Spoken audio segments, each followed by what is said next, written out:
getting some things done.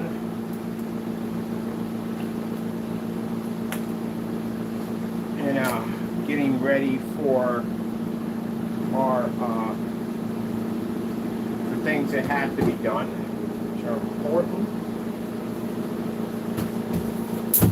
First things first, my name is Kenneth Burke. My company is Black Series Edition LLC, Crystal Edge Technology Screens, and our FLEVT company.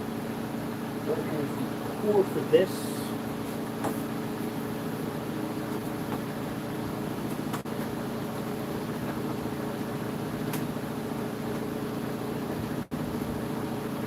Oh man, I'm trying to circuit some of this box stuff. I should have the projector mapping literally set the box by itself. I really don't want this thing with all the wires and cables and stuff like that. It needs to be separate. Get all that stuff first. I need that thing desperately to work. To break that, we're in a lot of trouble. Using projector mapping is not cheap.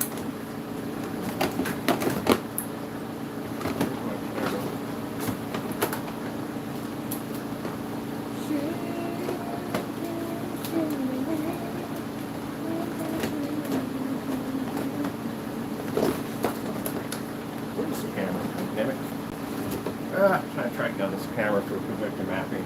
I definitely want to have all that in one box by itself because I don't want that mixed up. Where is it? There's the camera way down there. I need that separate because I don't want to get that messed up and I can't get that thing again if it breaks. So that needs to be in a separate box by itself. So I know exactly where that's at. I need to get myself another box.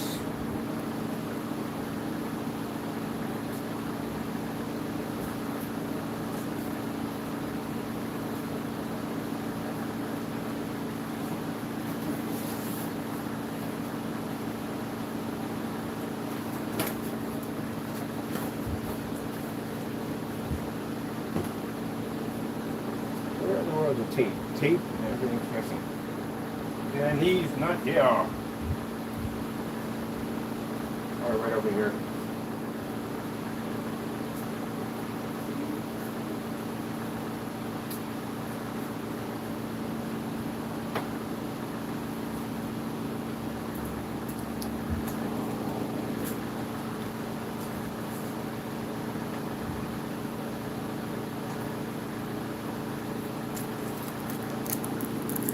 I want to air the shop out.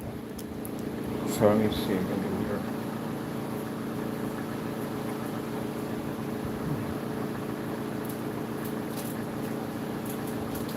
When we run projectors in here, projectors heat the place up pretty quick, and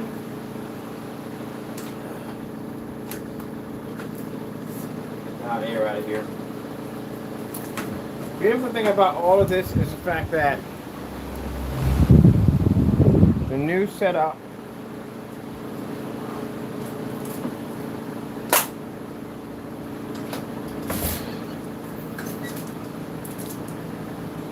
make sure this joker's in his section. Where is he at? Oh, you're there. They gotta watch you. Gotta keep an eye on him because he's extremely extra sneaky when doors open up. So we're gonna watch him at the same time. I'd rather have him in his pen, but I'm gonna put him in his pen. Because that can't work. Look, see, I know it. Come here. Oh, you think you slick, don't you? You think you slick. Nope. Way ahead of you. Way ahead of you. You think I'm stupid at the end of the day? Yeah, I know you. I definitely know you. Get in it. I know you. One thing I know, I had my cat for many years. I know his behavior patterns. So, when the door's open, usually if I walk toward him, if that door is shut, he doesn't run around. He doesn't. He stays in one place until I pick him up and put him into his pen area. When that door is open, then he backs up because he's getting ready to bolt for the door. That's what he's about to do. So I know him all too well. The minute I shut the door, he stood in one place because there's no place for him to go. He knows that from the door. So he's in his pen right now. I don't have to worry about him running out there and I'm losing my cat. But anyway, we got to air out the shop because when we use projectors in here, projectors disperse a lot of heat, and we got insulation in here, and the insulation will trap the heat in here, which we do not want. So pull it down in here. But what I like about our new setup, we have central air and central heat in that unit. It's up to date. It's very up to date setup. It is. It's beautiful. All my utilities are included. Did you know that? Yeah. My utilities are included in this place too. So that is wonderful. Get over there. And then, what better watching the Quasar selling already before? That's a good sign. We know our products are going to sell for God's sake. But you know,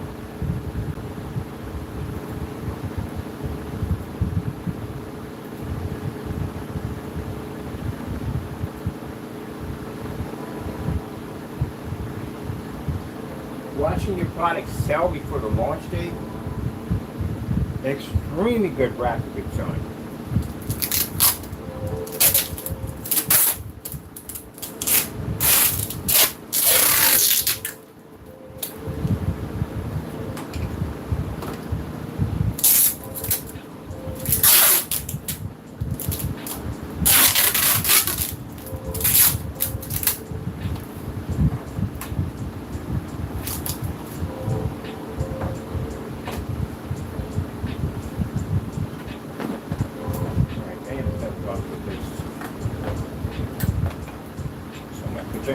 Equipment, I got that separate, I pull inside the box, I gotta get marked to mark my stuff. So we're not playing box and bingo in there. Where do these go?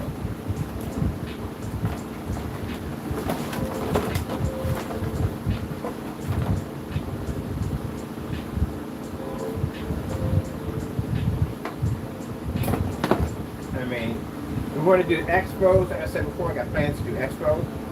We bump into somebody who does expos. So we're actually one of the customers who does expos, which is fantastic because maybe they can help us get into one of these babies. And on top of that, we can develop technology, get a contract for them, and they can test out some of the stuff that we had at expos, but a better way, you know? So, fantastic. Everything's like, God's putting everything, is opening doors for us to get everything done. Right now I'm just busting this thing down because we don't need it anymore.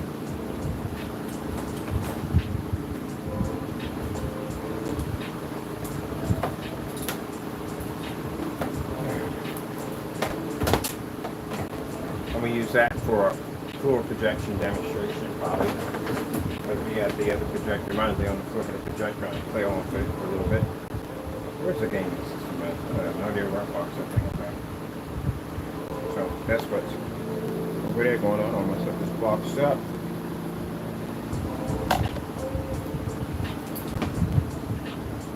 I think the cardboard tables were actually cardboard. I had to put them out for recycling. And I still have another screen over there, some more boxes, so all that has to go out in the trash.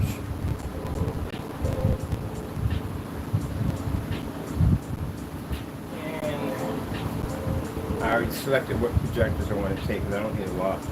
I do want to take a 235.1. They got a wall in there that's freaking huge. So it'd be fantastic to have, you know, people come over and see a 235.1 spread setup. Over here. Now, as I said before, two ways of doing this. I am going to be on site. I got a couple places I'm going to be renting out. And I am going to be about out in town with the portables because, you know, we got paperwork, permits, all that's done. And then learning how to charge the units, which, you know, we could do that. Usually, sometimes when they have those boxes like this for city use only, and they're locked. But these are all open. So, that's fantastic right there. Okay, all that's in there. This is for projector mapping. And I'm going to get boxes here all taped down. This is where I'm at right there. Oh, I am working in this section. And I got stuff getting ready for our new future.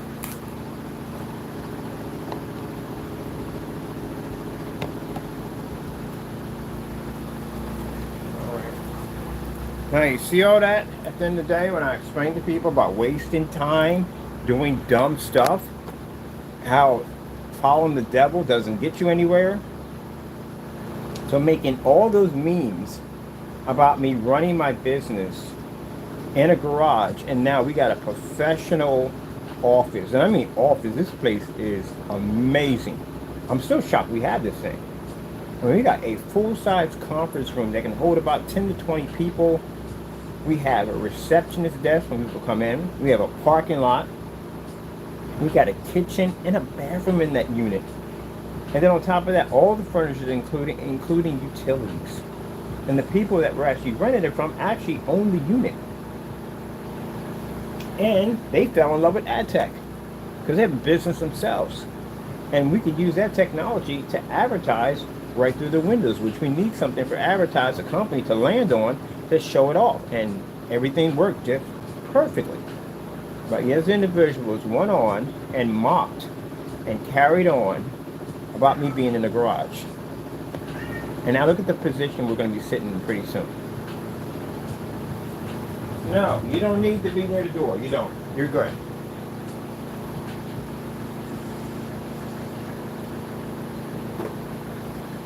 And you really thought at the end of the day that I, a servant of God, that my Lord and Savior is going to put us in a situation where we would be at harm's, or where we would be in a situation where he just forsaken us. God does not forsake his Christians. He doesn't. It may feel that way sometimes, you know, because you're going through something, but he doesn't forsake his Christians. He always has our back. We always land on our feet. Every single time.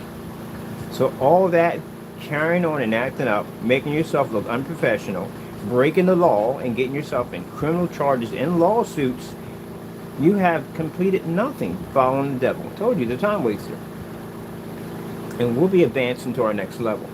Once we establish that hold right there, that's it. We are already set up to go. And we all know that the devil's working very hard to try to figure out where it's at, what's being set up, so they can figure a way how to take it from us. No. You think like that, guess who else knows what you're going to do before you do it? God is. He knows automatically from the door what you're going to do before you even think about it. So it's not going to happen. Because that's who we serve, and that's who protects us.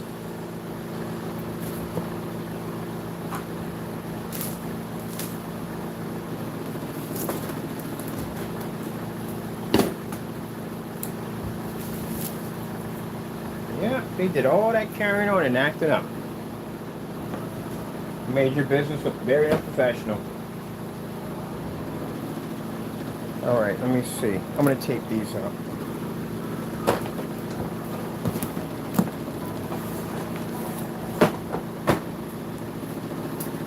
What am I doing 3 at a time?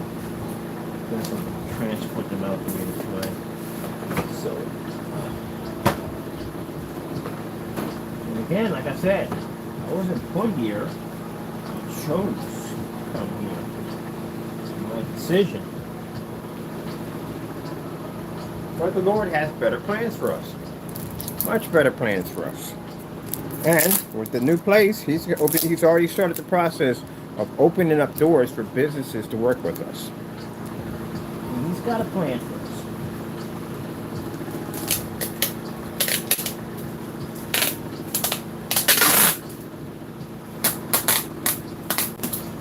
They're angry and bitter and upset because their plans didn't work out. They thought at the end of the day they were going to be able to tear me down and take from me, and it didn't happen.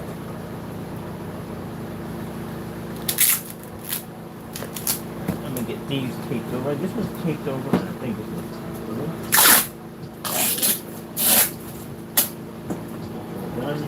Done, and that's not that heavy. Manipulate this one instead. tape it better. My boxes and stuff. What's I'm going to need?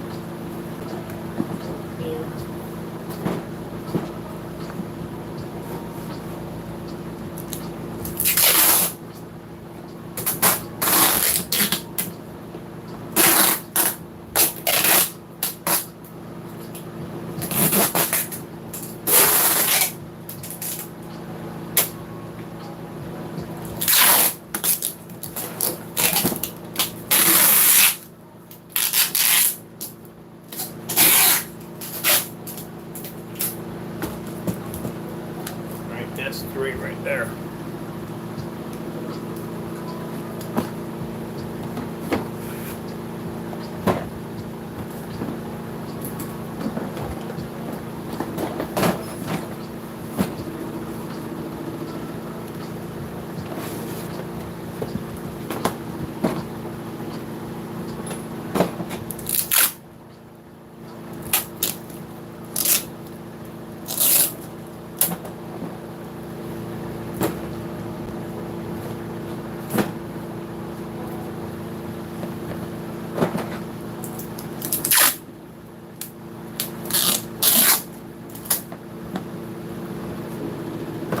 What I should have did when I first came here, because I needed a place away from the place I was at. It was stressing me out. Happy there. What I should have did was I learned a valuable lesson was I shouldn't have said anything. I should have just kept my mouth quiet. Not say a word at all. But I try to give people the benefit of the doubt because I try to feel that people are a little bit more mature, but they're not. We can't ever give them that credit because they're kids.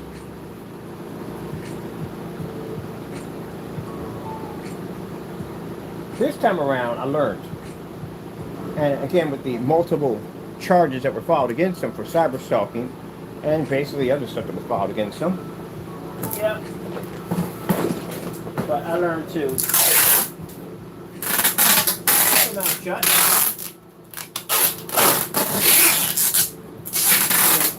Keep it to myself.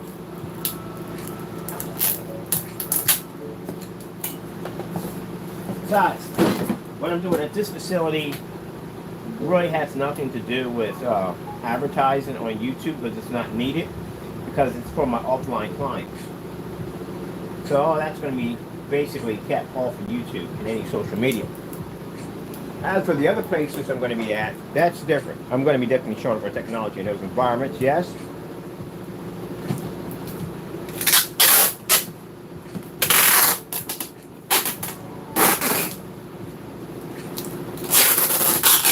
As I said before, if these individuals feel the need, contact these buildings, I will send someone down to your state to file a warrant for your arrest.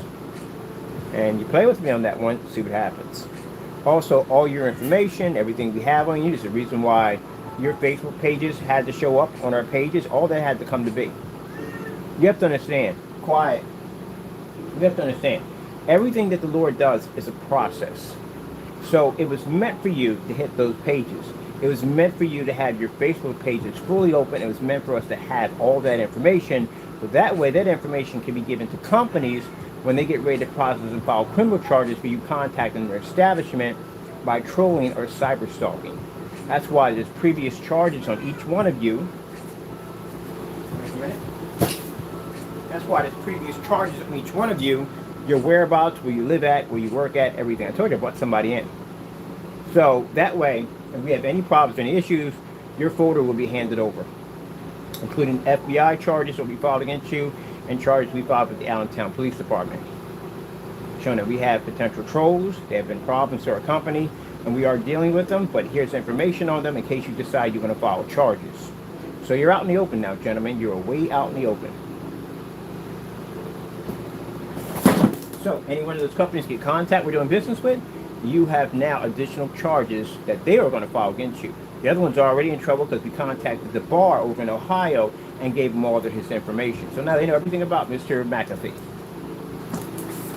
If he knows a resident in Ohio, there's only a matter of time before they contact the proper authorities to go start an investigation to figure out where he's at. So again, you know the rule. Play stupid games, win stupid prizes. There's no reason, gentlemen, why you should be contacting places that we are at working to try to make trouble. Why would you do something like that? That's just asking for it. Literally, it's just literally asking for it. So all that was meant to happen for you to come in and attack our pages so we can have all your information. You know what happens when they put a warrant out for your arrest, right? They go to your family members' homes. You know that, right? They go to your family members' homes, and they go there because there could be a good possibility you could be hiding out in one of these places. So they search every place, which means they'll go to their homes over and over again, making it inconvenience for them so they can give up information on you. So you're going to cause a lot of inconvenience to your family. A lot of this information is going to get out there, and a lot of people are going to know your activity and how you were carrying yourself online. So your business associates, friends, people at the church, family members, people that you have in your circle are all going to know about your activities and how you were carrying on. And that's going to be pretty bad. So everything is set up for a reason.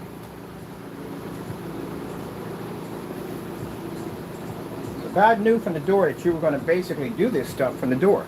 And that's why you listen to Satan. That's why you popped up on our site. This is why now we have your pages and all your information, because now we can go out and get this little folder over to a company that says, look, this is the problem, this is where he's located, this is where they live, this is everything about them. This is our criminal charges we have on him. We filed with the FBI. This is the problem we have with individuals. If you feel that you want to basically file criminal charges, here you go. So now you don't have to worry about having charges only from us, but you got charges from places that we're working with that basically you contacted. No more hiding behind the computer anymore. All that's done. Remember, in the Bible, what's in the dark comes out in the light.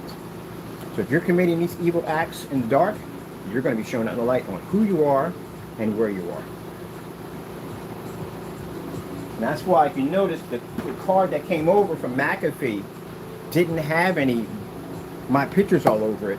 It was a postcard that he sent over to try to make it look like we were friends. Because he got outed all over YouTube. He's outed everywhere as being this creepy individual who's a stalker. And that's what they do. They hide behind their computers, they hide behind their phones, and commit these acts. And then when they get outed, now they're a different person. They're trying to change it. No. You are now labeled as a creepy cyber stalker. And the thing about it is, those who affiliate themselves with this individual shows that your business also involved with the activities, also two creepy individuals, but also too, they do the same activity to themselves. They'll throw one under the bus just to save face for themselves. Pretty much.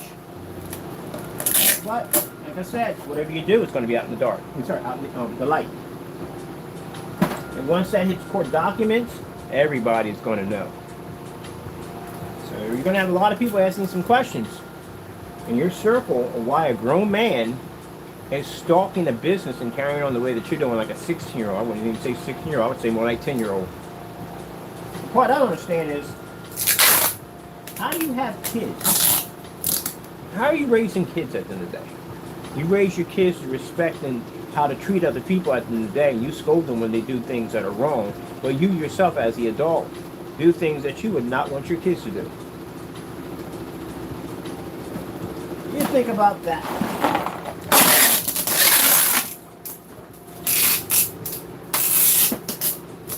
Can't teach your kids the difference from right and wrong. You're doing it yourself.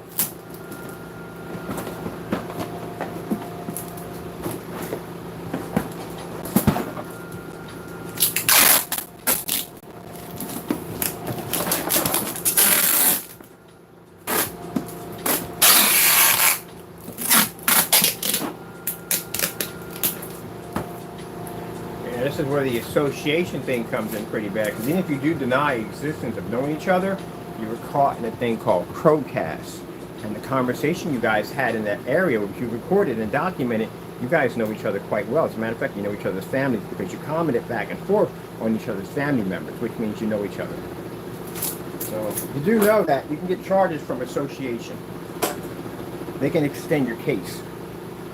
So if one person does something, you can literally get the blame for what they did because you know each other by association.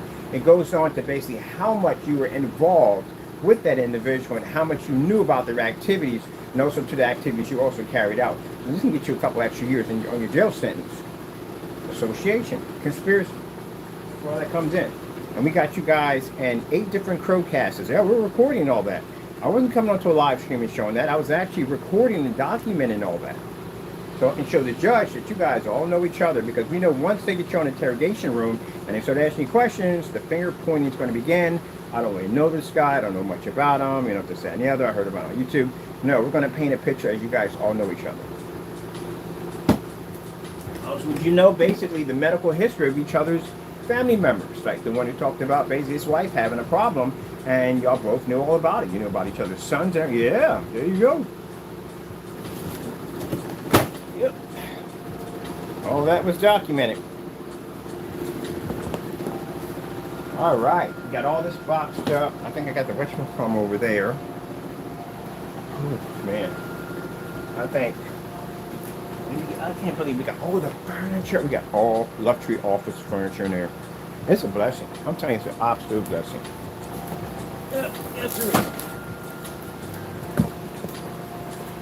Let me explain something to you, gentlemen. The Lord's people were not meant to be beaten down. The Lord's people are not meant to be laughed at and joked at. They're not meant to be. We represent God. How is the Lord that I serve is going to allow my enemies to overpower me? To make us a byword, make us ashamed, make us embarrassed. You think my Lord that I serve at the end of the day is going to allow the enemy to do that to me? No.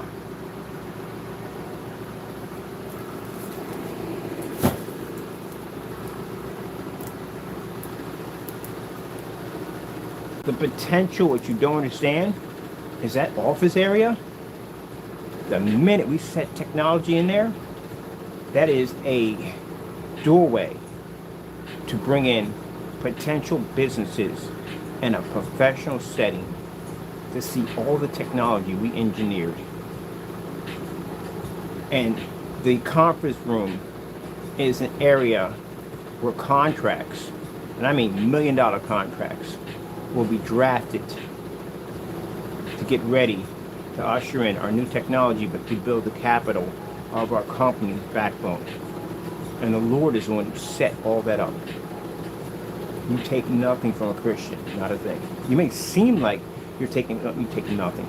Just like when you go in, you check in shipping updates. Each one of those videos was when these guys were over there preaching and carrying on about how my products were scams. Did you stop that train? Nope. Didn't even slow it down. Because God knows that the blessings He gave me were 100%. And He knows the things that you said out of your mouth were a complete lie about the very blessings that He gave me. If you're not a believer of God, you will be. And I guarantee you, in the same area where you're sitting in there with those judges, because you are going to go to court for this, I explain to you, it's going to happen. You put yourself in all the denial you want. It's going to happen. You're going to be in a courtroom. You're sitting in that courtroom. You're going through the process of, the nervousness is going to be mind-wrecking. You're going through that process, you will be praying to God. You're not going to be praying to the devil, I know that. Think about that. You're going to be in there praying to God, begging for Him to hear you and help you in a situation where you basically prosecuted one of His own.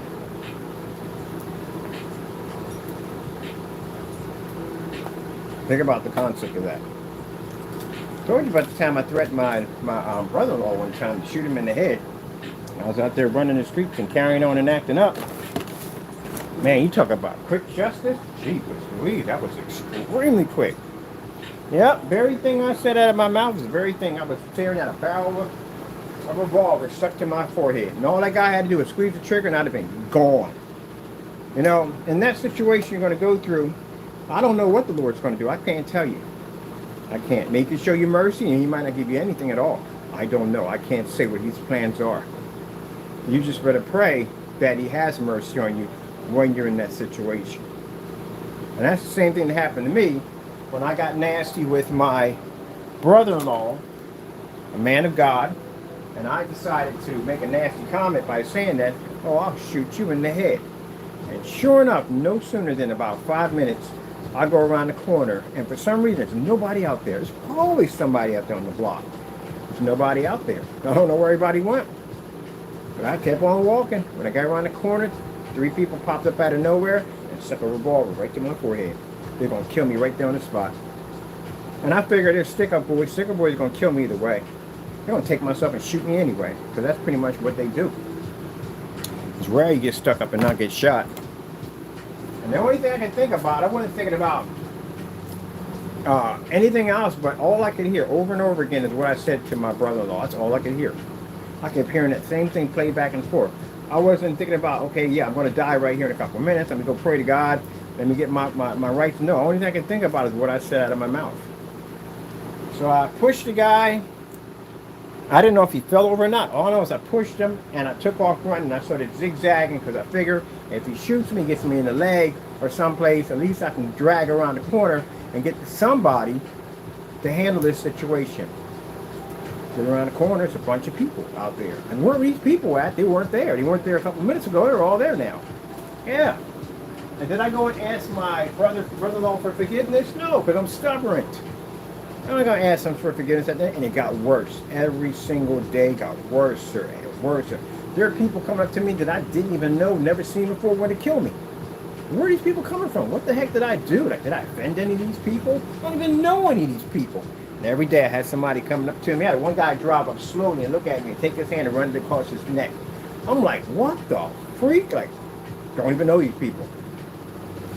And I got to a point I couldn't take it no more. I could not take it anymore. I went down and I apologized. You can't apologize in a way where it's fake. It has to be real.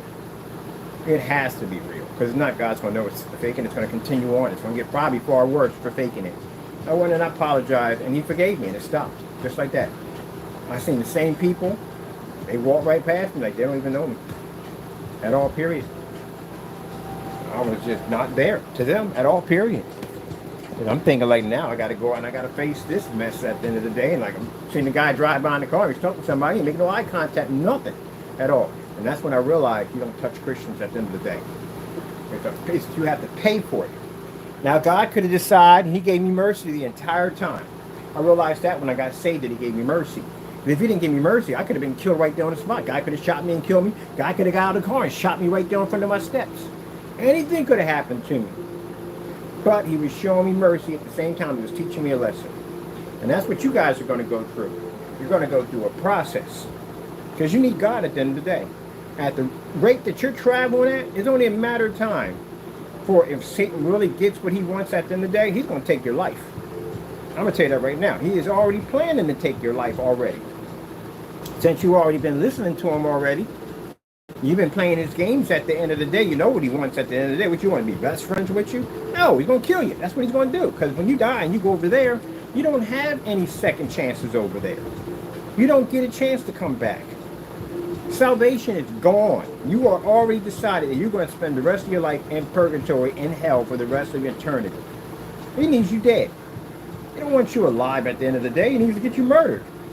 Or figure out some way for you to murder yourself, but he wants you dead. At the end of the day, he ain't got no plans for you for living. That's the whole purpose, is to get you over there. You know the whole thing, the battle of Armageddon. You're collecting soldiers. He's collecting soldiers for his army. You're no good if you're living to him. He needs you to be dead. Straight and to the point. So if he already got you playing his games, he got you listening to him playing his games, what do you think his next stage is? It's to take your life. So he can get you over there, and you may see Jesus, and Jesus will look at you as you call his name, like, I don't even know you. I don't know you, but the devil knows you. So, yeah. But since you've already started that game already, you already got his attention. He knows that you're an easy player. You're a person that will participate in his games. And his stage next is to take your life. So, you better get your act together. You're still going to have to face judgment. That's going to happen. But in that ordeal, God may show you mercy. And I'm going to tell you something, gentlemen, you are going to get jail time. You've done too much stuff. You did a lot of stuff.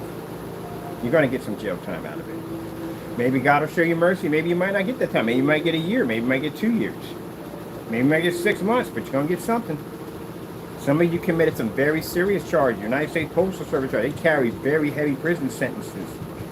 Sending stuff through the mail, using the United States Postal Service to commit crimes, that's mail fraud.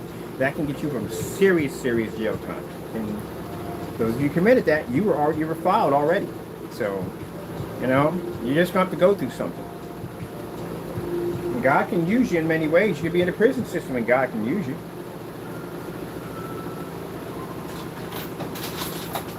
Am I going to drop the charges? I can't. I can't drop the charges. Sorry. I'm told to go forward. This has to happen. There's a reason for everything that has to happen in life.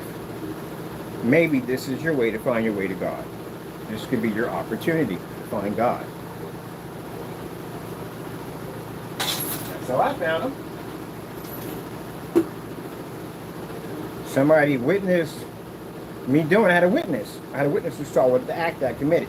Someone saw it. One person saw it. And that one person went to the police and told, and that's how I got arrested. I'm mad at that person when I was locked up. And again, I told you, my family's a little connected, and we knew what it was. Could easily had that situation taken care of very, very easily. But I didn't do it. And the reason why is because I was happy that it happened. Because that's when I was reading my Bible, and that's when I was finding out about God, and I was learning things about myself, and things that needed to be changed, and who was basically controlling me. And I was happy it happened. I'm happy that person went out and basically called the police and basically ratted me out. I'm glad, 100%. Changed my life forever. If it wasn't for that person and what happened, I wouldn't be here standing before you right now. Probably would have killed somebody, or probably would have gotten killed myself. That's the best thing that ever happened to me. So it's all meant to happen. It was God's plan that all that was going to happen, that I was going to get locked up, and I was going to go through that whole situation, go through that whole ordeal, and I was going to find God. So maybe that's the path you got to take. And if I deny that and I don't follow through, then maybe it might be a missed opportunity. So I'm going to follow through with it. It's not because of revenge, gentlemen. That's the part you have to understand. And I think in their minds they're thinking, oh, he's doing it because he's full of hatred. There is no hatred there at all, period. It's something that has to be done. Just like in my situation. That person didn't hate me at all, period. They knew me in the neighborhood. They didn't hate me. He saw me doing something I should have did, and he did the proper thing. Which should have been done. Because if he didn't, I probably wouldn't have stopped. Probably would have kept on doing it, and somebody eventually would have probably gotten killed.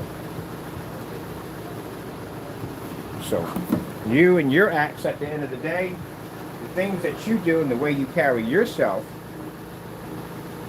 you know, you feel the need to use these, I don't know. Let me cut off for a minute. There we go. I think you feel the need to use these kind of bully tactics to try to intimidate people. But maybe this is a way to save you from something far worse. Because one day you're going to bump into somebody online that is going to do things in a different way. Who is going to track down and figure out your whereabouts and will come down to your place to visit you. There's a lot of interesting people floating around online, and there are people you do not want to wake up. And you guys, the way you carry yourselves and the way you basically treat other people, it's only a matter of time before you run into the wrong one. And then you're going to really regret stuff in life. So this is good this happens to you. Give your wake-up call not to do dumb stuff. Which you should know already because you're adults. Alright, let's take down this thing and then we're yeah. I'm telling you, this is one heavy piece of wood. I mean, it's a heavy piece of wood.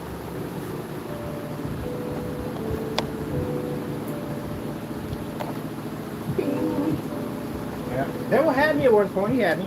Yeah, his intentions were to kill me. Definitely were to kill me. But never happened. You know, Satan doesn't get upset with people he already owns. He already owns you. He's not upset about it. He's not bitter about it. He's only after people he can't get. Or if not, people, sorry. He already has you at the end of the day. He's mad. He's after people he can't get. He basically harasses Christians all the time to try to get us to fall.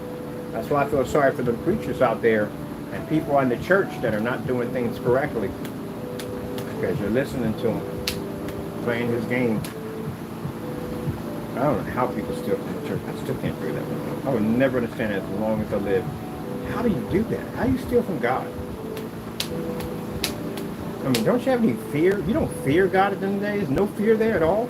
I mean, literally, anything can happen to you. If God was that type of God, and he didn't show mercy, you can show he shows mercy. Like the fact we're all still here on the earth, you can tell he shows mercy. But just imagine, you're a supreme being. You have the ability to even think, and you can alter in a whole entire galaxy. You have that kind of power at the end of the day. And you got a people that don't even serve you correctly.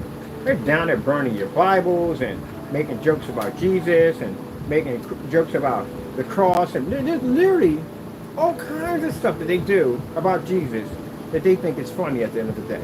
You know, if you blaspheme, there's two ways you can't enter to the kingdom of heaven.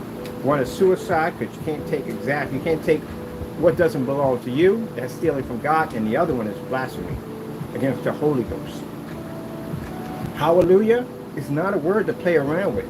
That's the highest praise that you can give to God. If people put it in songs and joke with it, okay, keep on playing with that. You're going to wake up someplace you don't want to be at, that you can't get out of.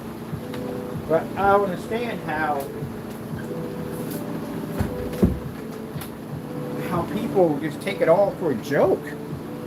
A man sat there on a cross and died for you. Would you do that? Can you let somebody beat you, torture you, and spit on you, and nail you to a cross with railroad spikes? Go through all that for somebody that you don't even know? Can you do that? Of course you can. You can't do that. But he did. He did it for us. He went through all that pain for us. And we just basically just ignore it like it doesn't even happen. But imagine they have that kind of supreme power. And you look down and you see all the evil of the world. You see good too. But imagine being to see all the evil. Things that we see on TV that disgust us, that we don't want to see. You see that every single day. Every second of a second. Every millisecond of a minute. He sees it. He hears it. He knows it. You sit back thinking like, oh my goodness. I can't deal with these people anymore. That's it. They're gone. And that's it. Woo! Everything's gone. You're gone. Everything's gone. There's nothing you can do. Your armies can't defend you. Nothing. You're gone. You don't exist anymore. He's got to have mercy.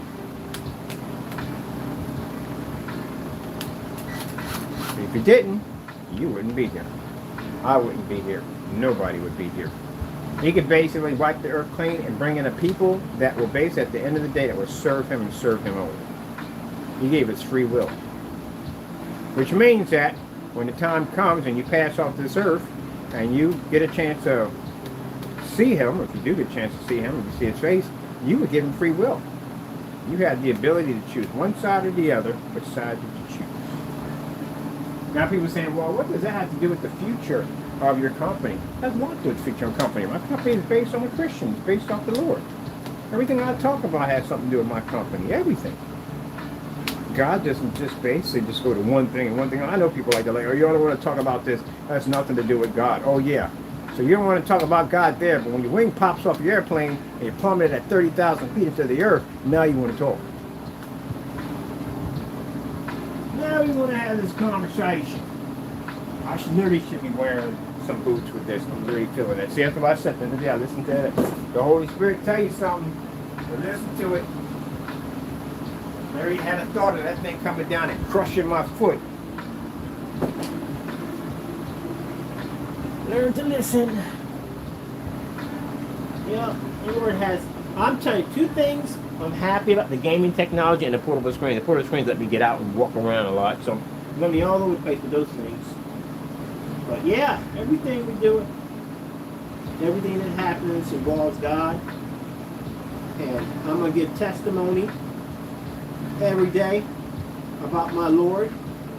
And if people don't like it, then I feel sorry for you, because the devil don't like it either. And I had an influencer on Instagram who didn't like the fact that I put down God is amazing in all my videos. Hated it. So why do you put down God is amazing in all your videos? That's from inventive technology. That's how I got it. If it wasn't for him, I wouldn't have it. So yeah, but you don't gotta put God in everything. Yes, I do. Yes, I do gotta put God in everything. He says, you know what? You're just going to turn people off from buying your products because you keep mentioning God. I don't want the people, at the end of the day, if that's the case and I got to basically walk away and drop my cross in order to make more money, I don't want it at all, period. Why would I want that? That's what the devil will tell you. Don't mention God in your video. Don't mention him at all, because you have people will be turned off and they won't buy your products. I don't want the kind of people buying my products that are turned off from God. I really don't. And at the end of the day, you have to realize, if God is blessing your company, if God is with you and you serve him, you're going to have the customers. You're going to have the contracts. You're going to have the open doors. You're going to have everything needed to get whatever he bless you with off the ground. You're going to have it. So much more. Let the devil come in and take away your blessings. That's what he does. The devil will sit there and listen. Listen. Prince of the air will listen to the Lord giving you blessings and then try to figure a way to take them from you. That's what he'll do. How can I take that from him? That's how I know you guys really serve the devil. Because that's what the devil does. The devil will sit there and listen in to figure out how we can take those blessings away.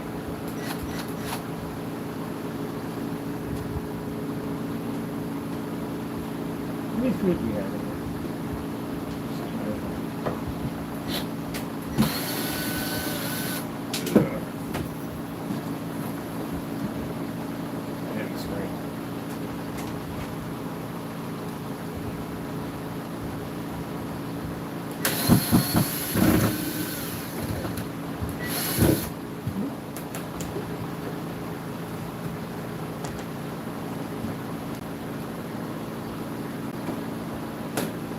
Get up on your foot.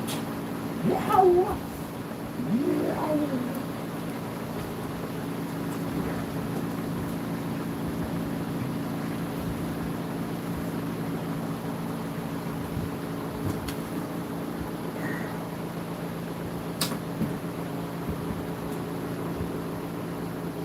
Now, what's going to happen to this screen? Well, can't leave it here, so we're going to paint over it white. That's what I'm going to do. Destroy everything we do. So, we're going to paint over it white from anybody having the technology. So we paint over it white, and then that's it.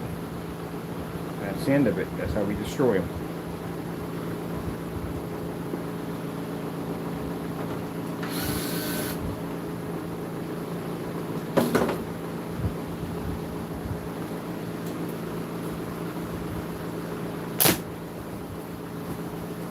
Now, every place I go, I always upgrade any place I'm at. I always leave something behind to upgrade.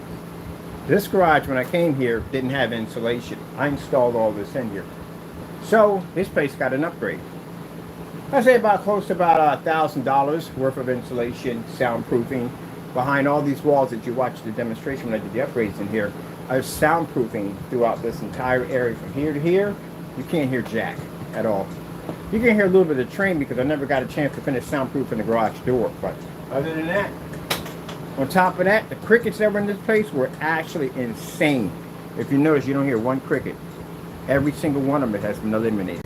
I hate to put it that way, but yeah, they're gone. It's interesting how when the Lord tells you to do something and you do it, it has the results are insane. They don't have crickets in their yard. There's no crickets from this yard all the way down here. There's nothing there at all. And if you remember when I first shot videos in the place, the crickets in here were absolutely insane. They're insane. So this place is all fully insulated. It has aluminum radiant barrier, which allows the place to stay nice and cool in the summertime and nice and warm in the wintertime. And also even cable ready, because I had a cable line put in here before I found out about the whole mobile system over there. So I'm taking my mobile system with me, of course. So it's cable ready. So I try to upgrade places that I'm at. But even the other place,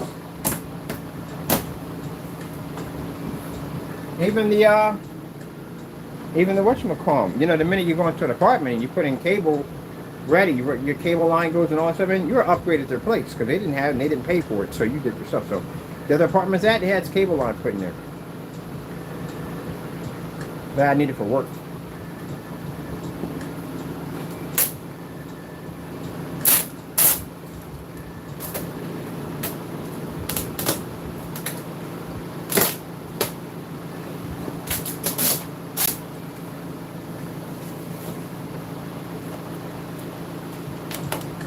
Bing, bing, bing, bing. Office. Man. And some people think it's no. It's not like a little office, it's a huge office. I don't know what you can call it. It's an office, conference room, bathroom, kitchen, like it's literally like it looks like I'll explain it. It's just big and open. It's huge and open, but it's like an entire office floor. That's how big it is. And we got a parking lot too that's ours too. Yeah. I remember the trolls contacted me, the minister. We got him contacting us, calling us and screaming at us on the phone. This guy's supposed to be a man of God.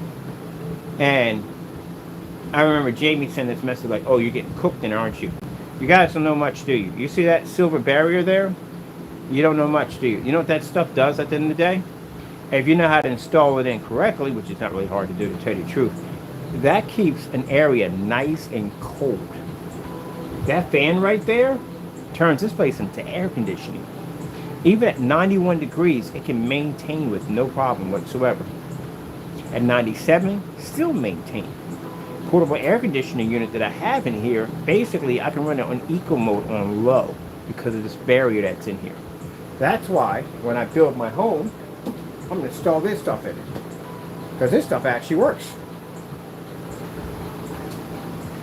I think I put in a vapor wall, but I was like, nah, I'm not going to do that. It's too much work.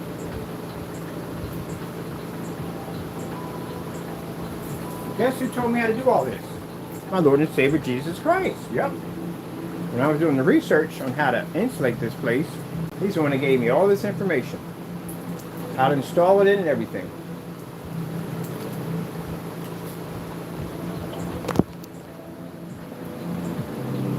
Yeah, vapor system, man, things are amazing. And from being here, I learned a lot, especially on building stuff. Hey! Alright, so this is down. I'll put this over here. Ugh.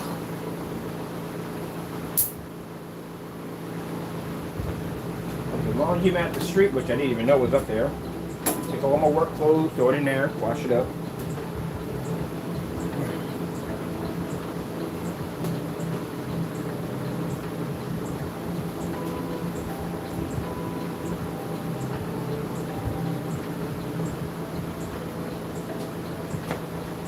Oh yes, the mother of all screens. Yeah. I'm gonna lay it on the floor and put a projector on it. Might be just some gaming on the floor with it.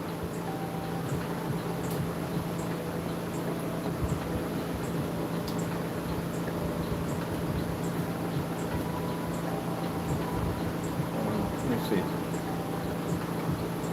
Nah, I'm not gonna game off on the floor because remember we're gonna do that for the Apex camera. What's the fire stick at? We impact the fire stick, did we? And I meant the angry one out. Extra angry. You, Taco, extra angry. Always extra angry. What are you mad about, huh? Hmm? Go ahead, come on. Come here. Come on. Not going out the door. Didn't we do that stray cat thing already? I think you'd be doing want to bother with that. And nothing going on out there at all, period. Nothing but headaches. Even Taco got a section in the office, that's his. The little area his. You got a desk, got a chair. It's a little tiny setup. It's all his in there. And he even has this running wheel in there. He got a running wheel for him and everything. And he has this picture. He's going to book one for plaques in the hallway of Employee of the Month, which is going to be Taco in different poses with different ties. And then we're gonna have, he graduated, got his what do you call it? He got his promotion. He's CEO now. That's what we're gonna have it. Different jobs that he had, and now we kept upgrading. Manager and, you know. Hey, so we're gonna have, that's gonna be crazy. We're gonna have it up there for him. Ain't that right? We gotta get some more ties. And different tie for each one of your pictures. A little photo backdrop for him. Get a little business scenery back there. Take his pictures. Yep. He's the CEO. I'm making the president. I'm making the president, Taco. I want to be CEO. God is the founder. The Lord is the founder of our technology.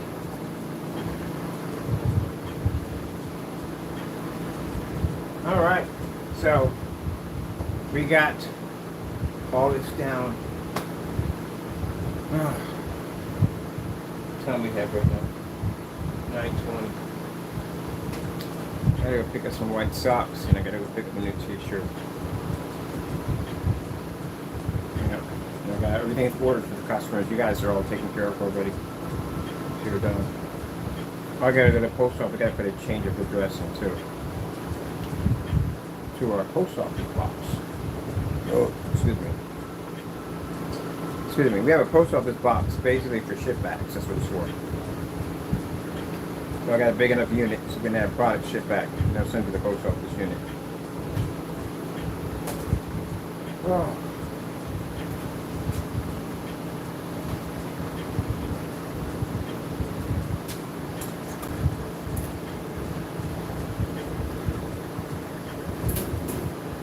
Contract. I had a contract here. I wrote the contract. And it ends on August the 1st. That's how amazing God is. Didn't know what we were going to be doing. And we were going to extend this contract here. And God already had plans already from the door. So, yes sirree.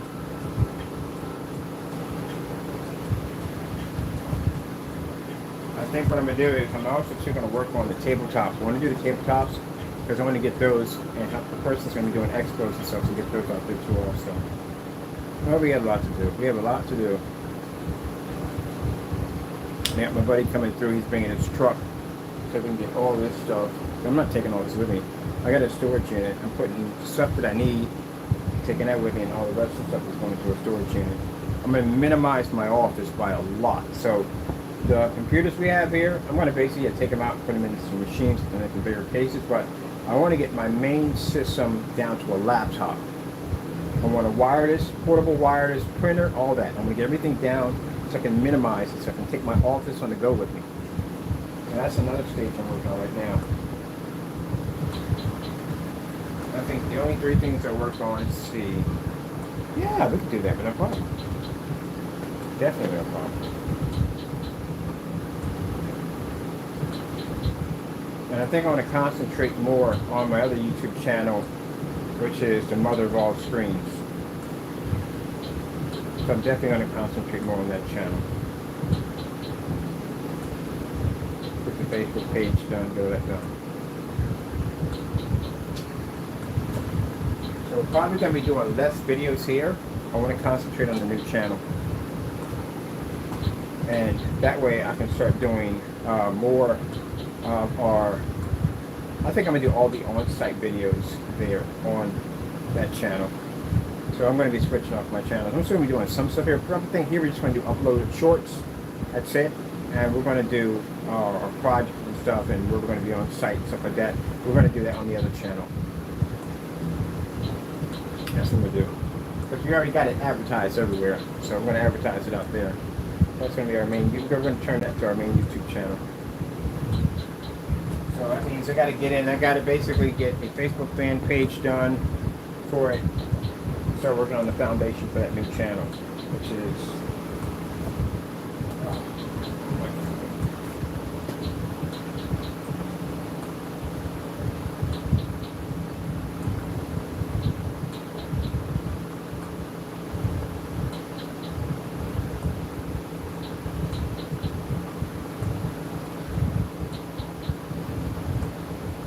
alright, so that's what we're going to do. We're going to switch over to the new channel. once we get ready set up for the new place, we're switching over to the new channel, and we're just going to do some demonstrations on site. A few of them there, they'll be on that channel only. And we'll keep this channel for basically our shorts, videos, and promos. That's what we're doing with this one. As for the updates, won't be seeing those anymore. As I said before, I might be hiring somebody else to do that, because technically I'd rather have it done that way. And then on top of that,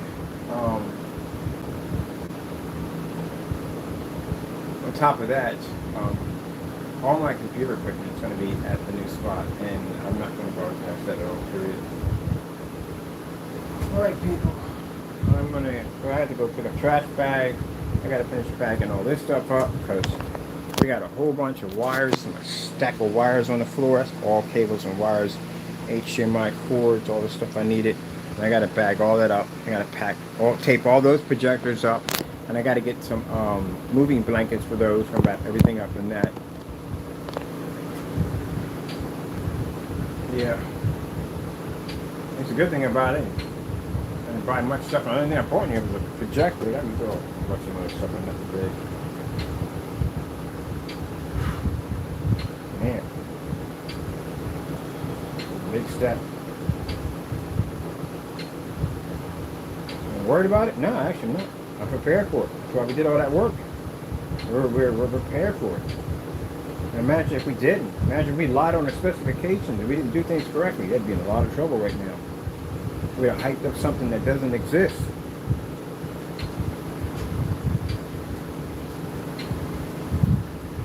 Ooh. So glad I did put the work in.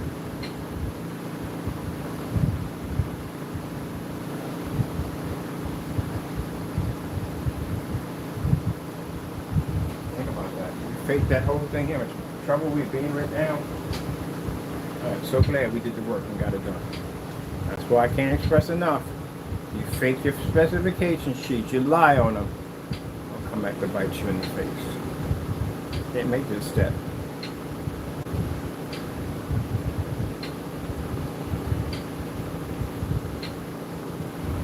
I can literally come back to this video later on and say, yep, that's where the Lord blessed us to make it to that stage.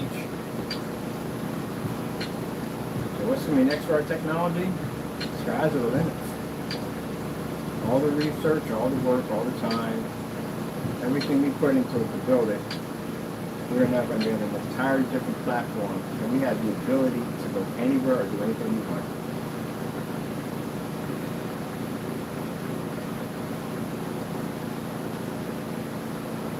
Work to get to this point.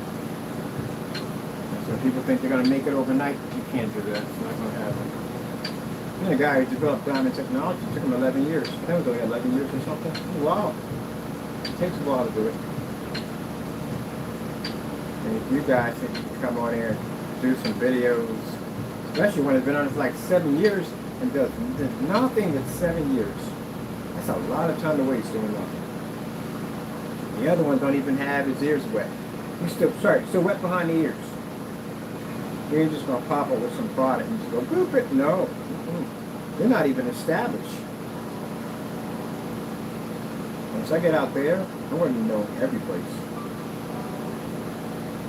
You put this much energy that we put on online. Imagine the potential where we're gonna be able to push that.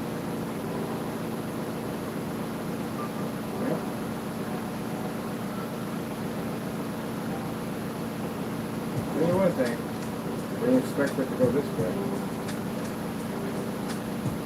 We thought we'd be here another year, and we would be doing on-sites. We might even pick up from AdTech. We'd leave from here and then get a bigger building to work in and do it that way. God, that's why sometimes it's not best to basically set plans into place. Just let God do it. We got a better way, a much better way. Yeah, much better way to do it.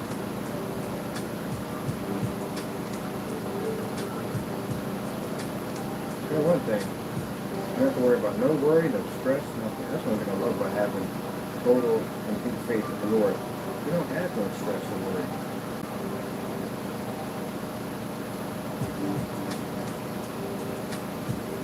And that's what the trial and tribulations are for too. Every Christian got to go through that. That's how we get stronger. When it first starts off, yeah, you worry and this, that, and the other. You go through all that. Everything.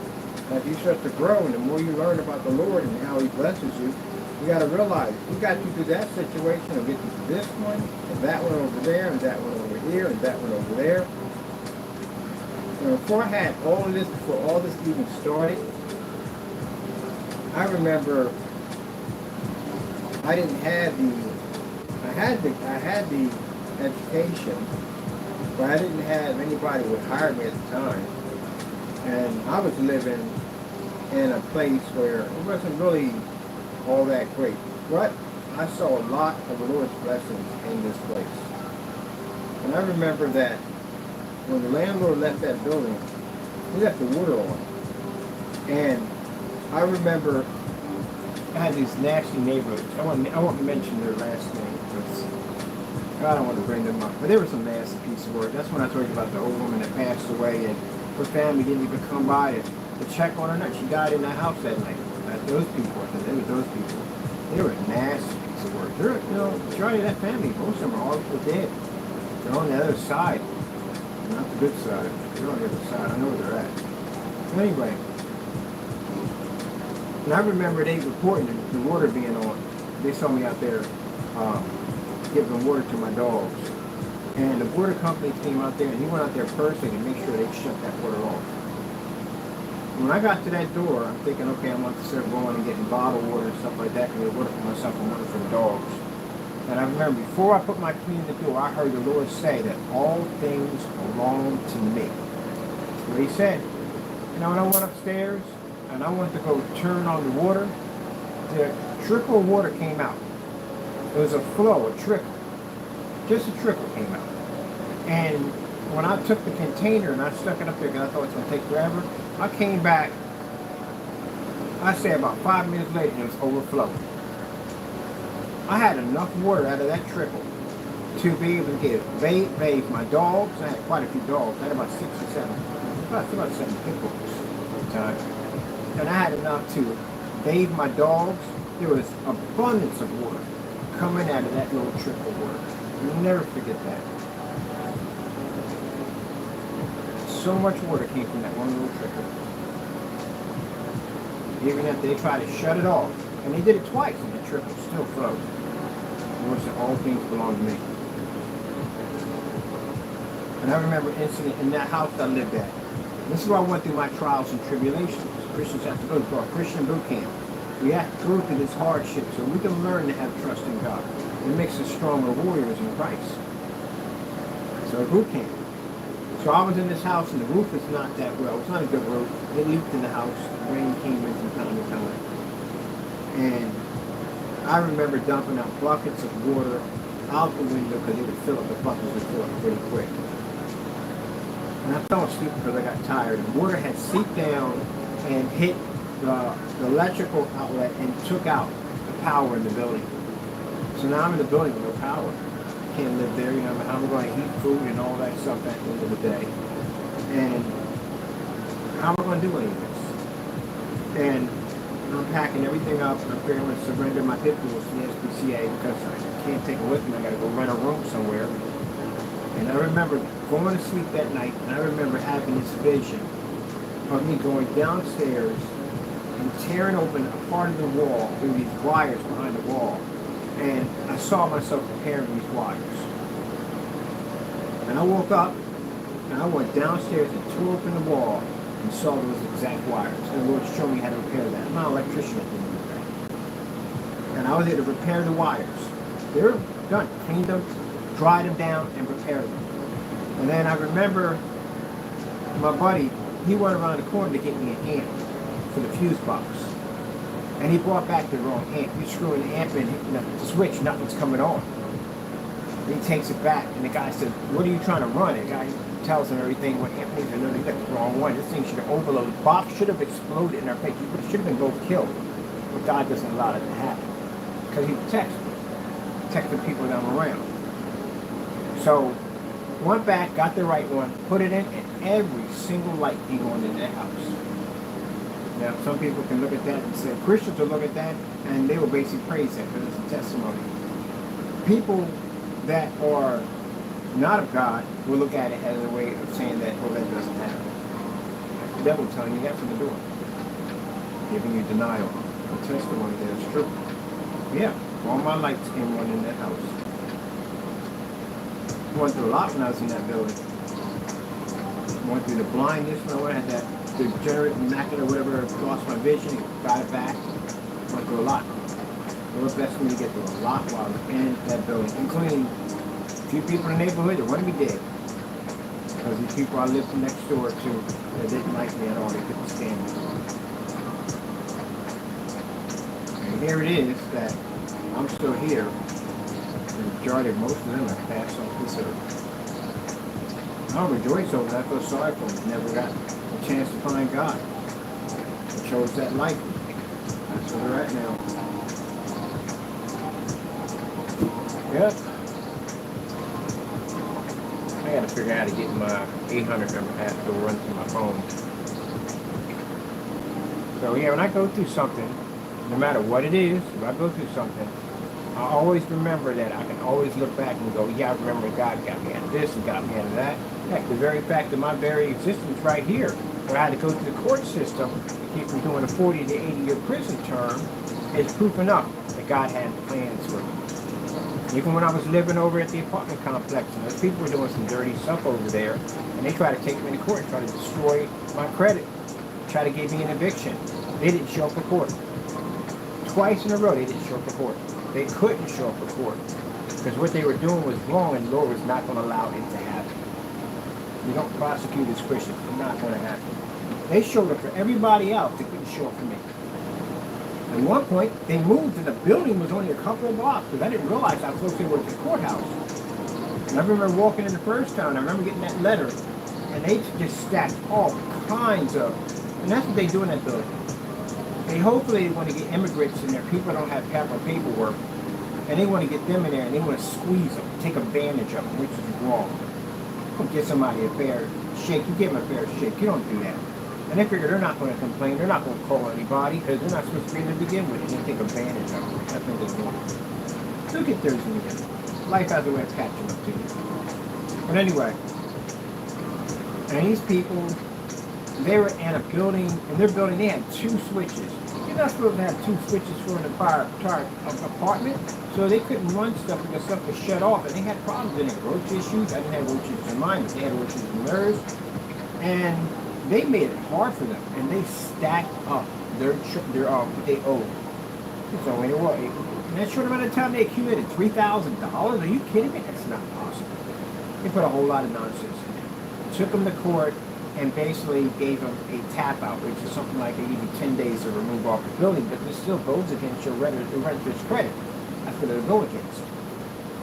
I thought that was messed up. They can get an attorney. They took pictures of everything. They were smart. They took pictures of everything.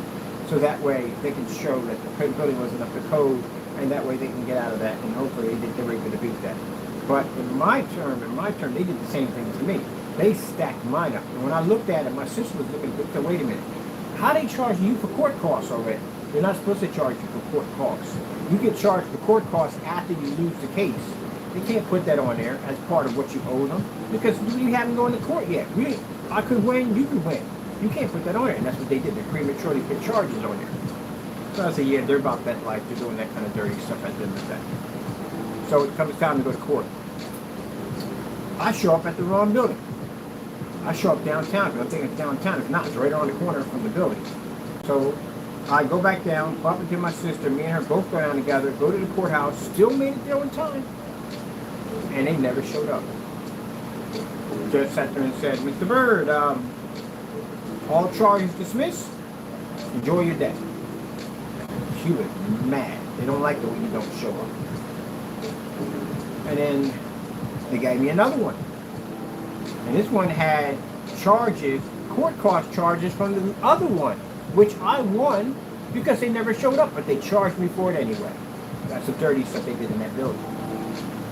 accumulated all these charges on it, say I owe them all this money. And this time, I went down to their office, and their office wasn't there.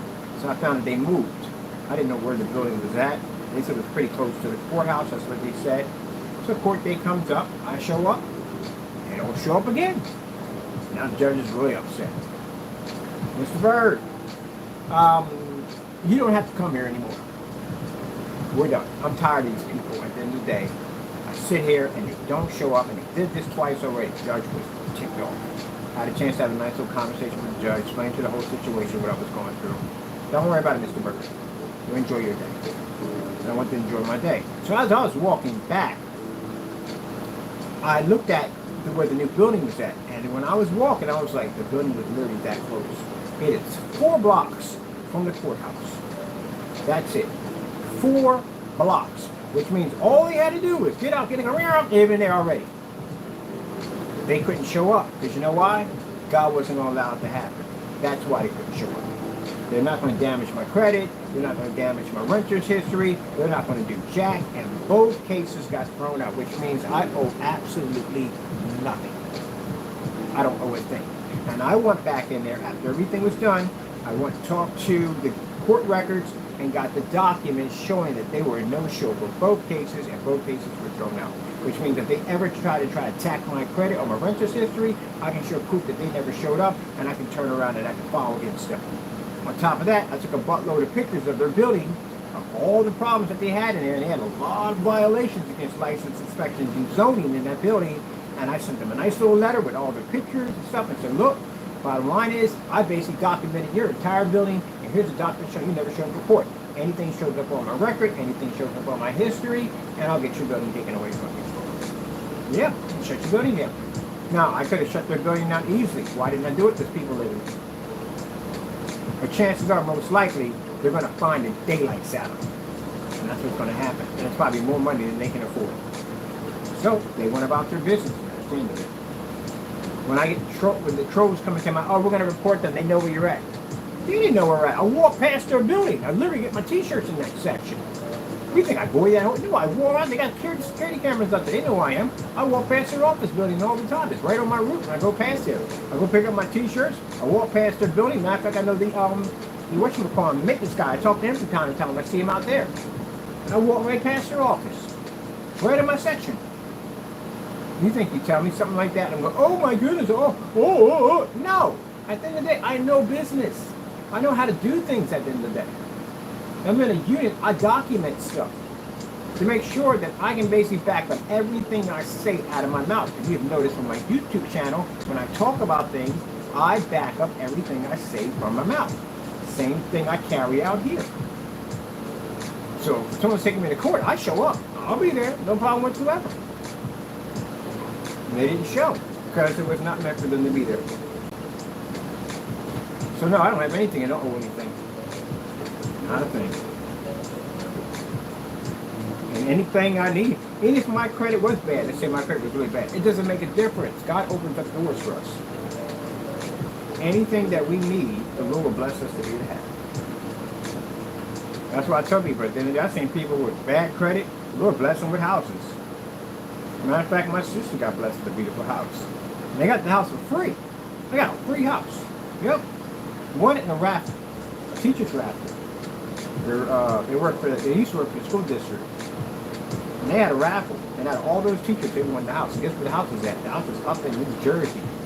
It was a pool, beautiful house. Pool, ranch house, everything. Gorgeous. Nice to start a family in. Had an in-ground pool and everything. And they got that house for free. And they were saving up for a house. That's what I say, you never know what the Lord has for you. You'll sit there and save up for something. Lord says, no, you're good. You keep on saving. I got something for you. They got a free house.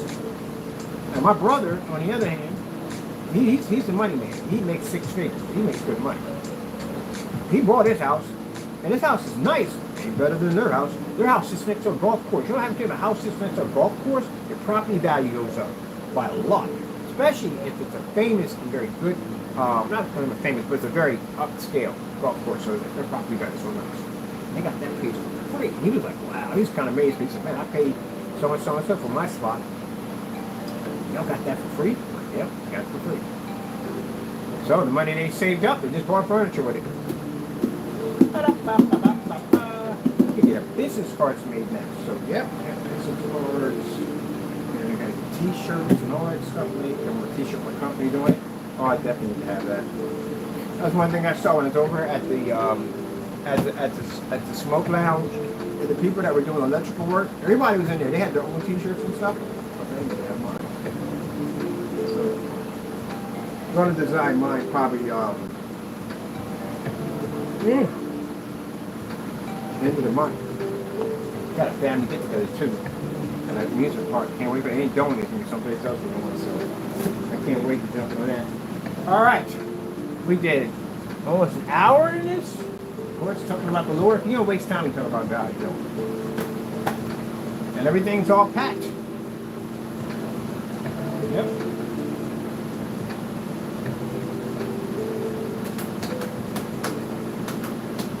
I'm gonna have to scan that environment to see what's down there. I know how many food I get something to eat. They haven't got a kitchen here. I'll put something in my refrigerator up there. So get myself an environment up there.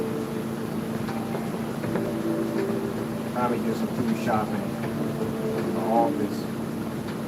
I definitely need tea in the morning. I like tea, but what I call it, man, it's amazing. I walk in, I got a kitchen in there. I can basically go in there and basically drink my tea while working on my projects and stuff. Man. And guess what, ladies and gentlemen? It's zoned. It is zoned. And on top of that, I got all my licenses. Everything. So I'm legit. Got everything locked in. As a matter of fact, I got a lawyer right now working on Crystal Edge Technology screens. It's got an LLC coming in. The FLE company, which we're going to change to something out, we have an LLC come working on that one too. All right. Well, it's going to be a scorcher today. And I'm going to the laundromat. I'm going to wash all my work clothes. That being said, hope you enjoyed. Christians out there, do not be discouraged. At the end of the day, hopefully it brings you some faith at the end of the day. And put your trust in God. You know, I found what it is. I got these non-believers, these demons at the end of the day that constantly try to harass my company and try to destroy what I have. And you see the outcome of how my Lord has protected me and taken care of me. And they sat there and made those jokes about me being in this spot. To me, what was so bad about this spot? We're walking out of there, that technology right there. And it's the thing about it, how amazing God's blessing are. That stuff is selling right now. We haven't even launched it yet, and it's selling already.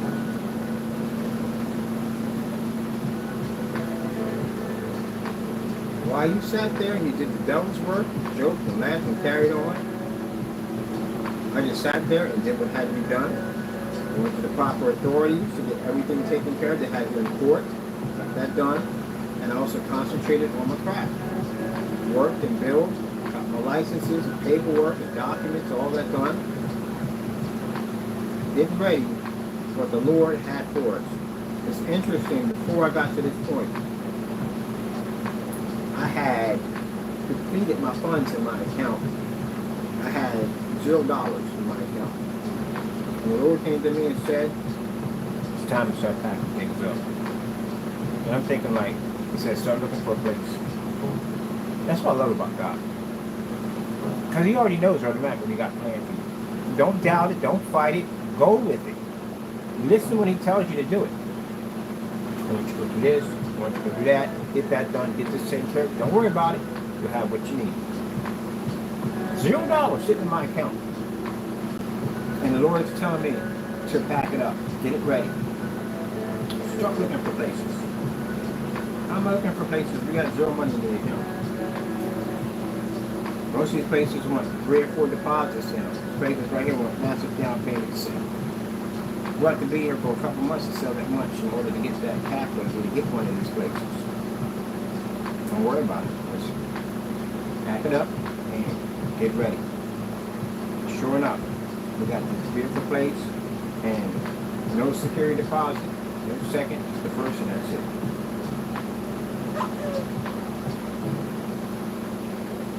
Everything's packed up and ready to go. All paperwork has been filed, everything needs to be done. And we're ready to just push right through.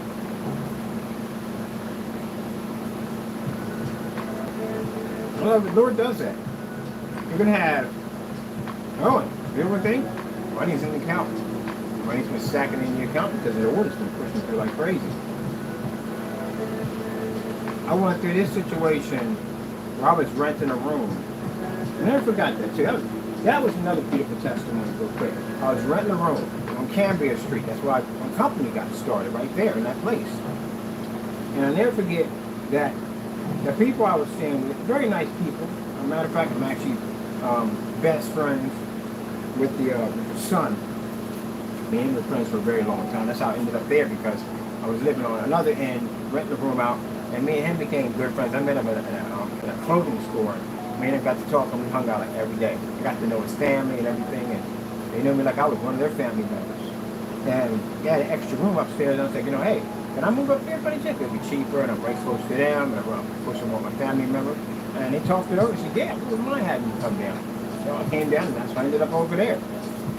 And going straight dress with crystal edge and all that stuff. You definitely digital picture screen painting in that place. But anyway,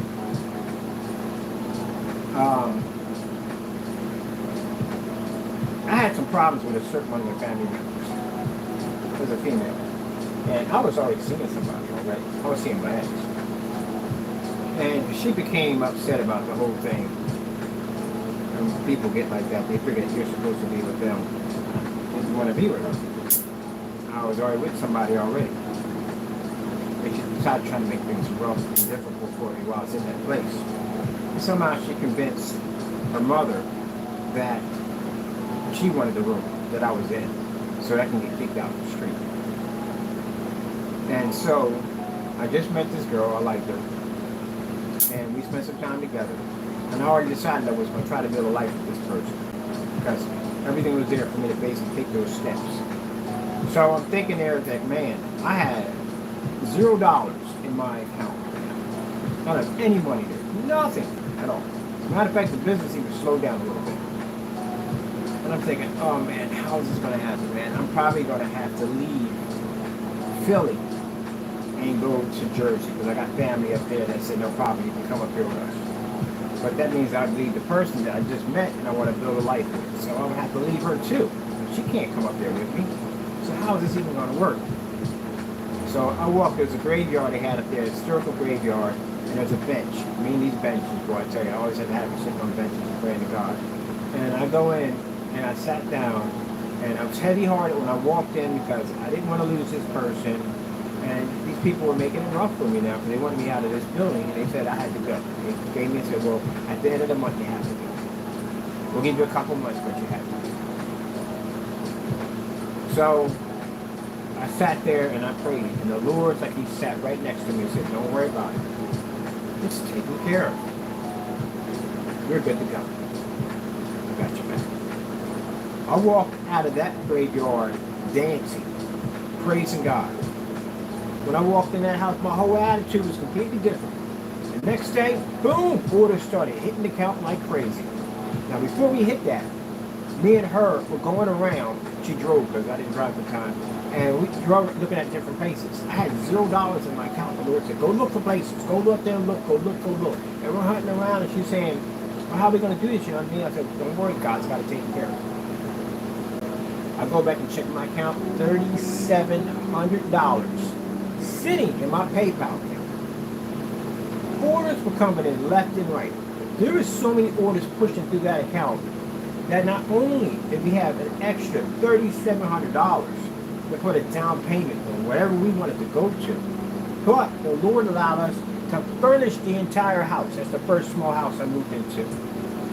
We paid for everything, for the whole bathroom, everything from towels, you name it, the whole everything. The kitchen, gaming systems, new cell phone for her, new cell phone for me, new clothes, everything. In 2 weeks, we were able to have all the money needed. I bought everything ahead of time and I put it in a storage unit. We went and got a house, found a house, we looked around. and we're eligible right from the door. Now, right from the door, when I say not from the door, I say eligible. I would say we saw a house, we liked it, we put our bid in for it. I didn't know we were going to get it or not. So I would never forget, it was Thursday, and they were downstairs having this party, right? And the one I told you about, the girl who liked me, which I didn't like, she kept walking by the door, and she was a little nasty, knowing I want to get kicked out the street. And they were supposed to call me on a Thursday, so I figured we didn't get it. Worst come worst, we got $3,700, we get a hotel or something like that, at least we'll be out of there. And all my stuff is packed up in stores, there's nothing there anyway. And I remember I called up and I said, hey, look, I was wondering about that house we're looking at. And the woman said, oh, I'm sorry, Mr. Burr, we're supposed to call you. You got the house. I'm like, oh my goodness. It was just, I was just screaming at the top of my lungs, glory, hallelujah. And they heard me upstairs praising the Lord. And they got quiet. And they heard me say, we got the house. Called her up and said, we got the house. We got the place. We got the house. And Lord, we're all ready to go. Moved into this place. Got everything out of storage. Went to they decorating the house and everything. It didn't come with a refrigerator at all, period. So I said, hey, we got to get a refrigerator. We had much money in our account because we spent everything and we had a few dollars in there. And she was working too. She worked at the airport. She made good money. We spent a lot of our money getting into this place. So I went to Craigslist and I found a refrigerator on Craigslist. And I went out and called my buddy and said, hey, look, I need some help get this refrigerator. And then I got you, came out, and we drove out there. And I saw the refrigerator. The refrigerator outside plugged in. And it was ice cold. It was old Frigidaire. Old ones, vintage ones. You know, the ones that last forever, not like these new ones that break down every 5 minutes. It was one of them old ones. And man, the guy looked at the guy and said, how much you want for it? He said, well, I'm trying to get $80 for it. I said, I'm going to give you $200. Because I knew that refrigerator was worth $200. I'm not going to lowball him at the end of the day. The businessman. If I see something that's worth the money, I'm going to pay the money for it, and that way he makes his money, and I get something in return. I don't believe in basically trying to nickel and dime somebody. Because somebody's trying to nickel and dime, they're trying to get 50 for it. I said, no, I'm going to give you $200 for it. So we stacked the refrigerator up, moved it in, kept the food ice cold. Refrigerator worked, never had a problem with it. Matter of fact, I left it there. But I always leave something there. The place I'm moving, I always leave an upgrade. So I left the refrigerator there for the next person. When they move in, they got a refrigerator, a good one too.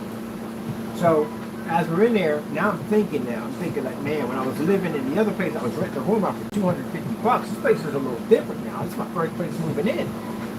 My rent was around $795, and mind you, I'm paying now utilities, electric, and water and gas and all that. And the other place I'm renting a room, I'm not paying any of that. How am I going to be able to maintain this? Can I maintain this? Can I keep my business going to be able to provide for both of us? Well, I have to leave this and go back into work. Like, I got a couple of degrees and go back into that and make good money, but that's not what I want to do. I like my job. I like what I do. I like my spring pay. I want to give that up. And the money's getting lower in the accounts. And then the next day I get up. We're laying in the bed together, and I look on my phone to check my PayPal account. $2,100 sitting in my account. Somebody from over in China came over and bought $2,100 worth of orders. Now we got money we bank, put that to the side. That's money we're not spending. It goes in the bank for that rainy day. And after that, the orders kick in, and the blessings keep coming. The Lord said, you're going to make this, design this, and this way the D4K, D5K, all that, all that stuff sprouted out from there. The Lord blessed me to be able to not only to provide for my own company, but to provide for the well-being of the person who I was with and our livelihood.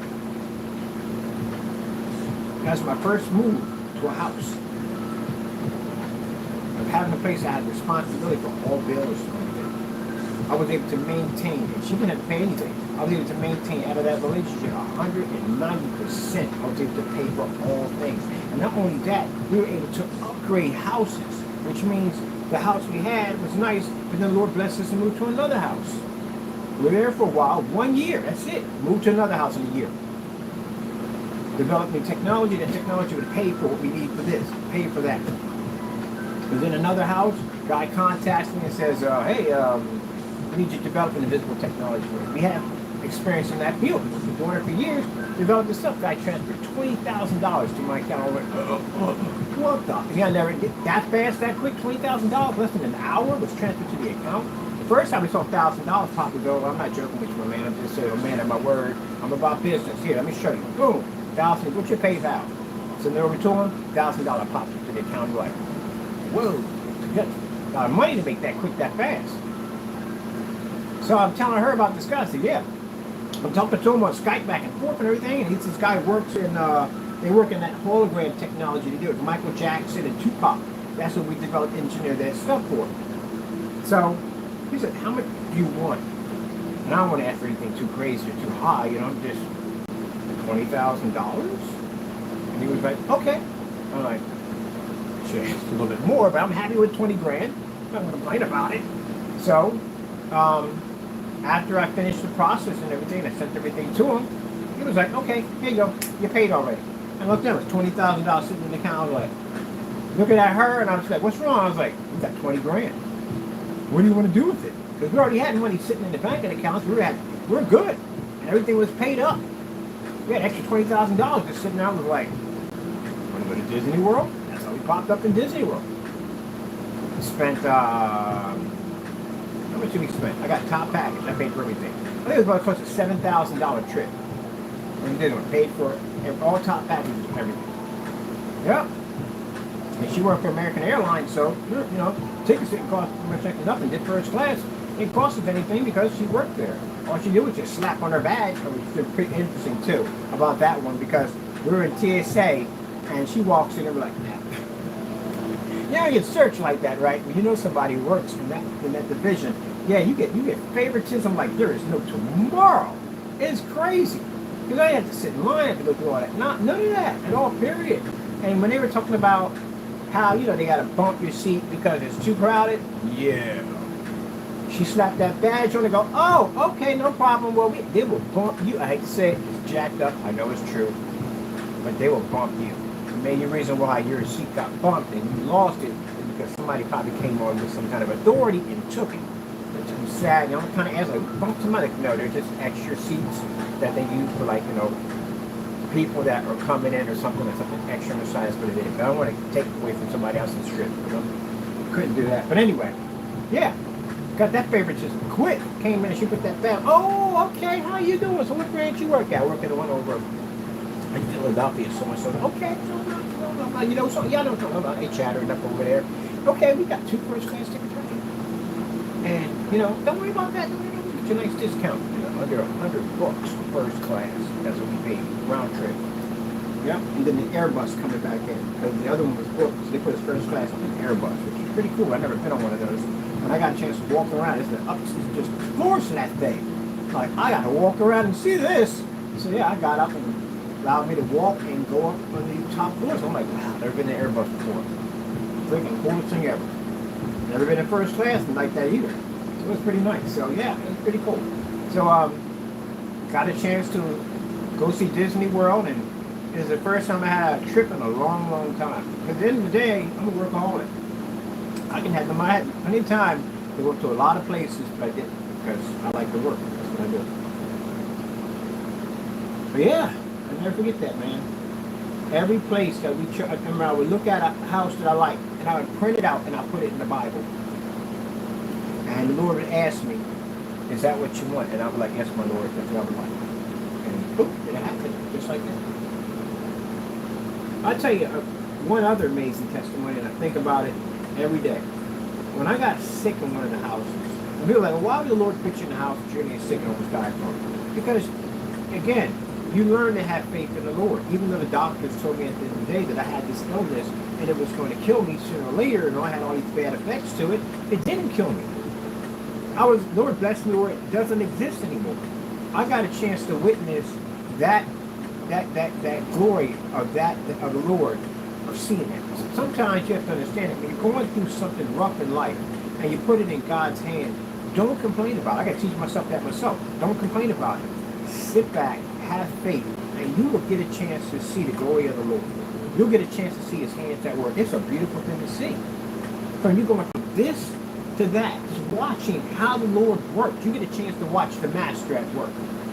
don't complain about it. Just sit back and just watch it. And I know it's hard. It really is hard sometimes. It's very, very hard sometimes to try to get through that process.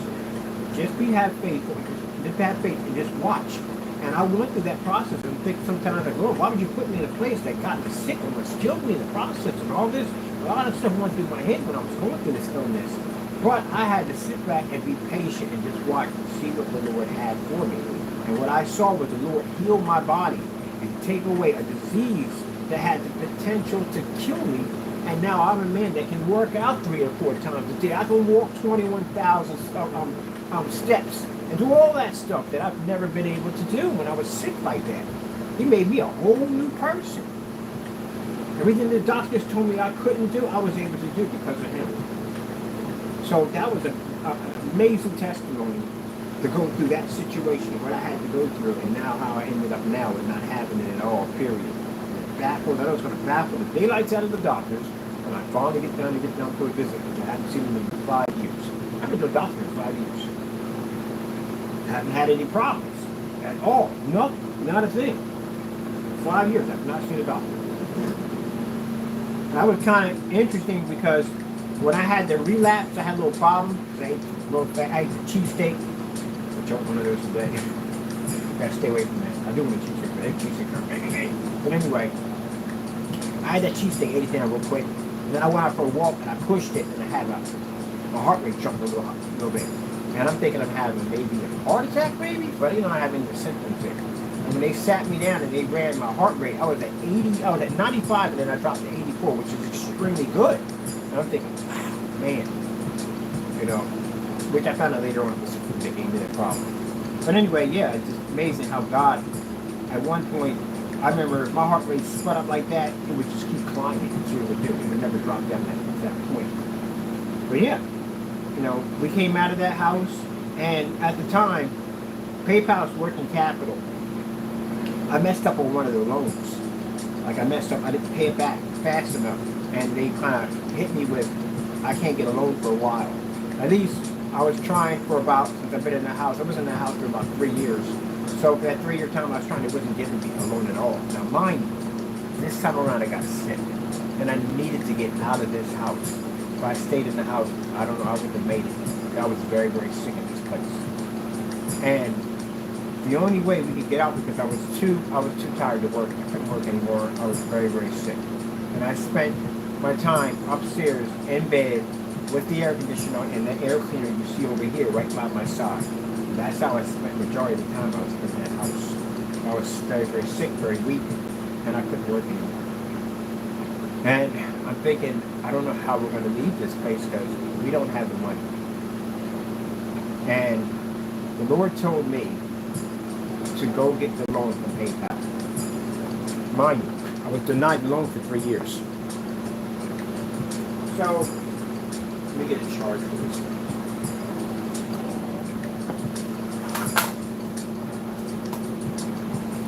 So, I had denied the loan from PayPal, and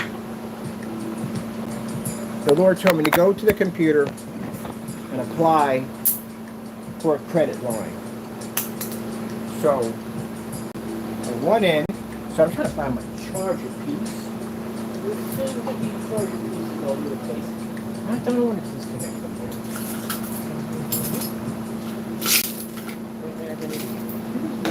One of these things out, because I know I need this later on. I never leave these things around, and I need these. And I'm in the process of packing everything up, so.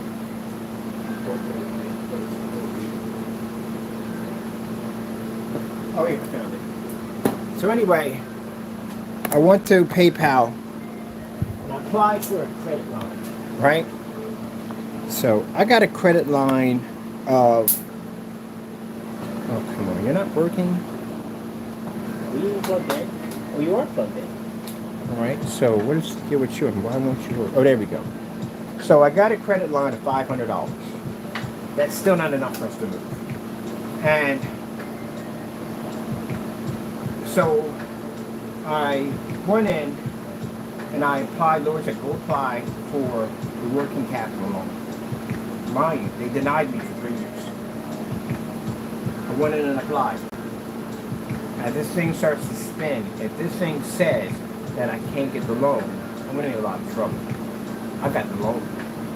Not only did I get the loan, I got $17,000. So they issued me $17,000 on my working capital loan.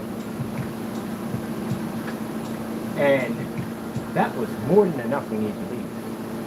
So the house that I got in Hamilton Town was a blessing for us to go there because I couldn't find any place house. I had to find something close to the airport so she can get back and forth to work.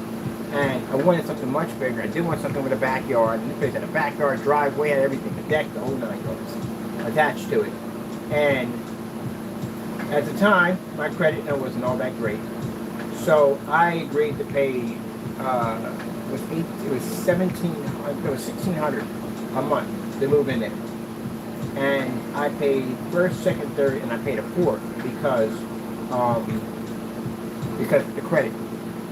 And came in, met with the people, explained to them that I was breaking a lease because the other place had mold in it and it made me very sick.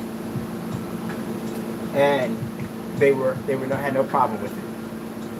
And showed them my doctor reports and all that to make sure everything, so that everything was legit and all that, And we got the place.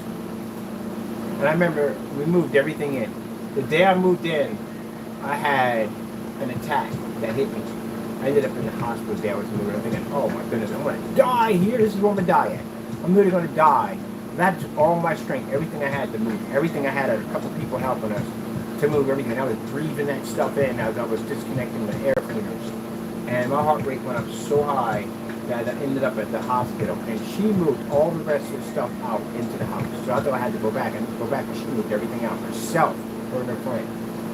So when I got back to the house, I was talking to the landlord, and they just came out of the hospital and all. And I said, we got to go back. And I was dreading going back. He said, no, I took care of it already. That was a blessing. She's a good woman, but we just had problems, that's all. But anyway, so as everything was in the house, you know what I did? I got a glass of water from the spigot, because I didn't care at this point, and drank it and went outside, and I laid down on the deck, right over by the window where my screen was at. The rush wasn't there yet. And I just praised the Lord. I looked up. I remember looking up and seeing the beautiful sky and the clouds, and just sat there and praised the Lord. Yeah. Allowed for me to get out of that place and go someplace else.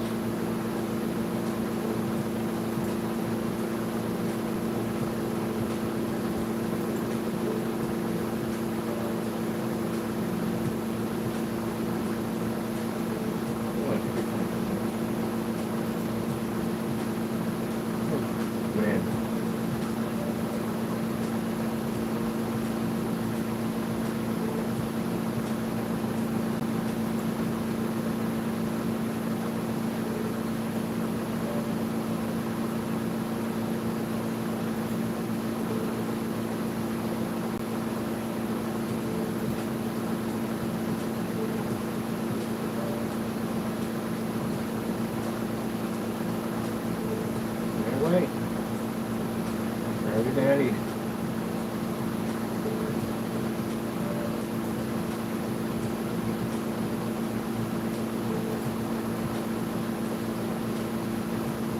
This is where I don't talk about things. I back up everything I say. I don't gotta make anything up. I back it all up. These are loans I was getting through PayPal. That's one I got for $5,000. You get these when you gotta have a lot of sales. You get a lot of sales, and you have to have your account for a while. It's been good standing to get one of these. Let's see.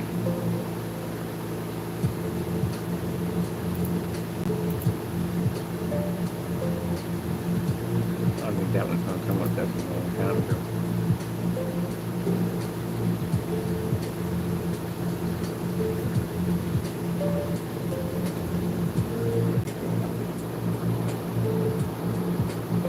When they mean by complete, that's a loan already paid up.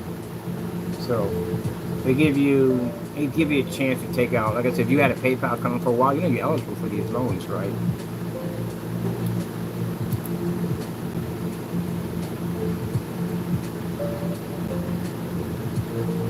2017, 2019. Ooh, when was it when we had? That's why it has a zero. So the zero means these are each one of the loans that I paid for, and these are the ones I actually already paid. That's why it's zero balance on it. So I paid them up already. That was a loan for $15,000. Initially, you had to pay back $17,585 because you got to pay back that little bit of interest. That's how they make their money back. This is the loan. Yeah, that's the loan. That's the loan I told you about. Yeah, about 17,000. About 17,000. About 15. It was 15 or 17. No, it was 15. Sorry, people. It was $15,000. It was $15,000 because I needed well, the house was $1,600, and I paid $64 to get in. So yeah, it's about $15,000, but I had to pay them back $17,585. Yeah, this is a loan that I was able to get into the house. Oh man, can I do a borrow loans from anymore? No, because working capital is good. It's a fantastic way for your business and all, but you have to pay a percentage of that back. And then on top of that, say if you get a claim against your account, mind you, even though they take the money out for the percentage, and it's kind of hard to return stuff, you get that money already sitting in the account to return stuff back in, it can become a little bit hectic. So we needed it for the time being. It did everything it was designed to do for us, but now we don't need to. Man, the God is good. All right, people, I am going to, it's 10:15. I'm going to go to the laundromat, wash up my work clothes, so I can be ready for the other place. Look at all that complaining. All that complaining. We're still just leaving this spot. For nothing. All that for nothing. Charge my phone up. I got things I got to do. Thank you for your time. Be safe out there, and God bless.